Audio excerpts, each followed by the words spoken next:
Olá! Chegamos no dia 31, direto aqui do bunker do maridão.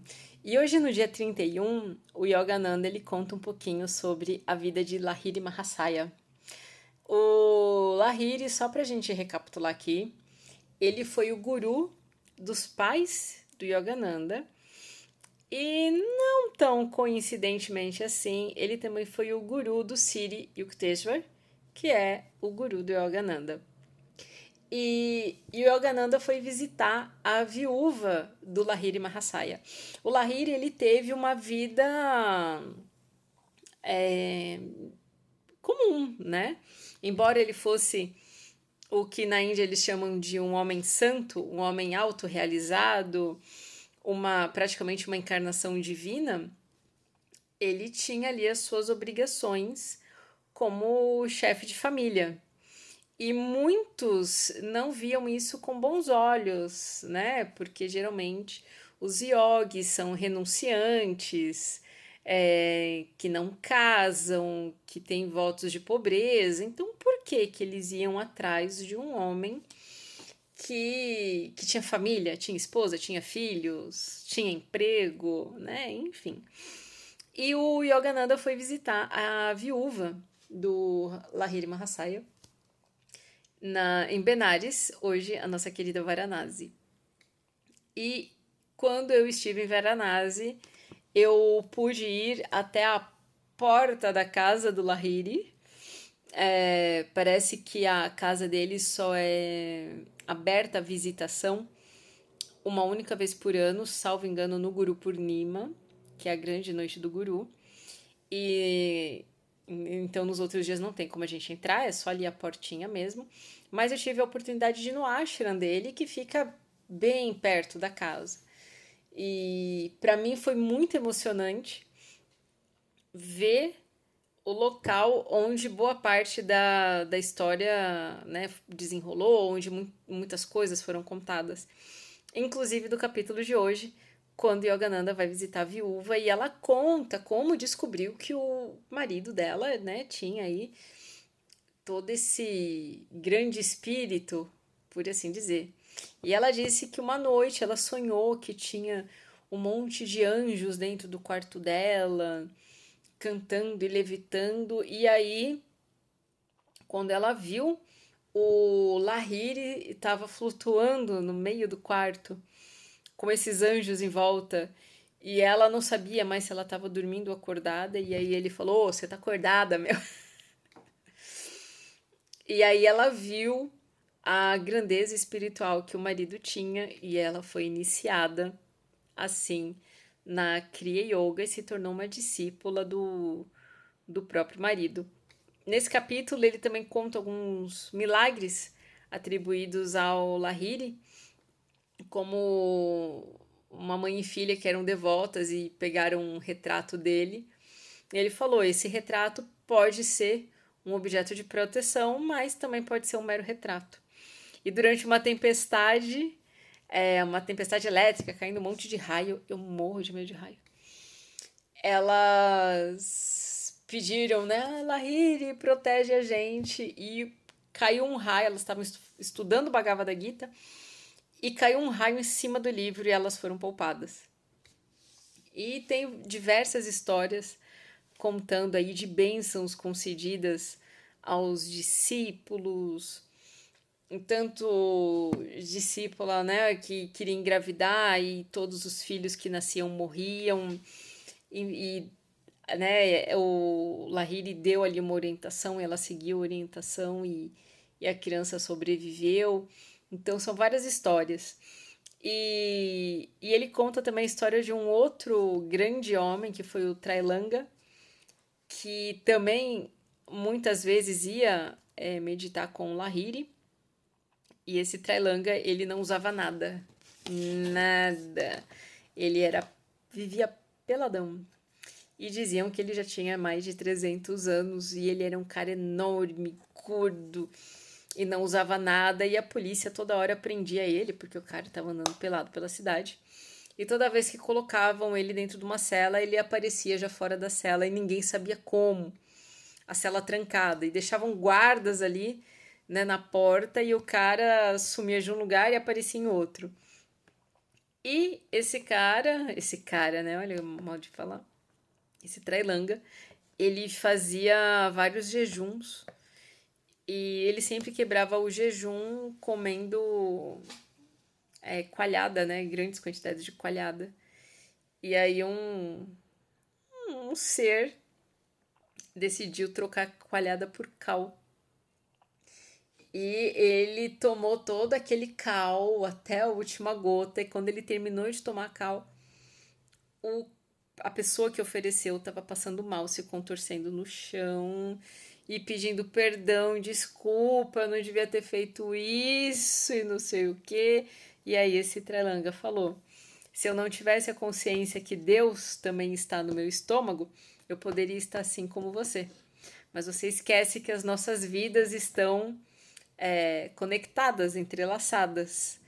E aí o rapaz implorou pelo perdão e ele deu ali uma benção e o cara ficou bem. E aqui o Yogananda fala sobre justiça divina. Oh, meu Deus do céu, tarda, mas não falha. E ele diz que para os homens autorrealizados, a justiça divina é instantânea. Olha como vale a pena a gente investir na nossa espiritualidade. O Yogananda, ele faz um belo discurso sobre a justiça divina e o quanto que muitas vezes a gente desacredita que ela existe, mas existe. Disso eu não tenho dúvidas. Nunca duvidei. Mas hoje acredito muito mais, né? E o quanto os nossos não méritos, né? Mas o quanto o nosso aprimoramento espiritual nos protege. Porque muitas vezes a gente acha que a justiça do homem não dá para confiar mesmo. Isso daí, gente, pode esquecer.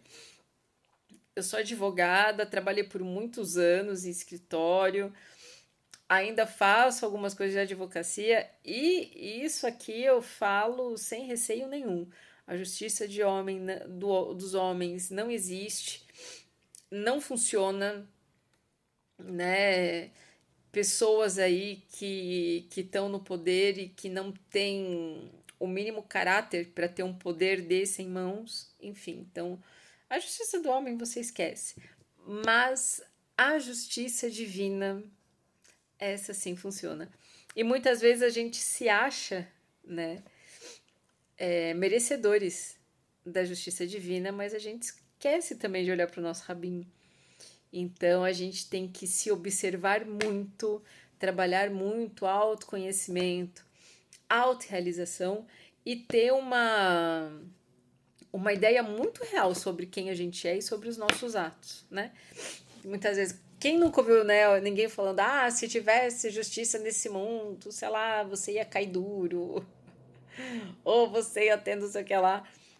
O Felipe, ele comenta, né, uma vez que ele tava no ponto de ônibus e o motorista passou numa poça e molhou a mulher. E aí a mulher é meio, né, que ficou nervosa ali porque se molhou um pouquinho e ela falou assim: tomara a Deus que você morra. Sabe? Então, tipo, poxa, então você tá pedindo para Deus para matar o outro. Então a justiça divina não é sempre o que a gente quer, mas é a cada um de acordo com o seu merecimento, né? Cristo já falava um pouco sobre isso, mas a gente tem que crer, tem que ser muito puro de coração para saber, né, que mesmo que você muitas vezes seja prejudicado ou você tenha uma atitude que possa não te trazer os frutos que você quer, mas quem age com ética e põe a cabeça no travesseiro e dorme, sempre tem um amparo divino. O Lahiri falou isso para a esposa também, né? Porque teve uma hora lá que a esposa se revoltou contra ele. Você fica aí o dia inteiro com esses discípulos e esquece da sua mulher, dos seus filhos, não tá nem aí para nada, e a gente precisa de dinheiro e não sei o que lá.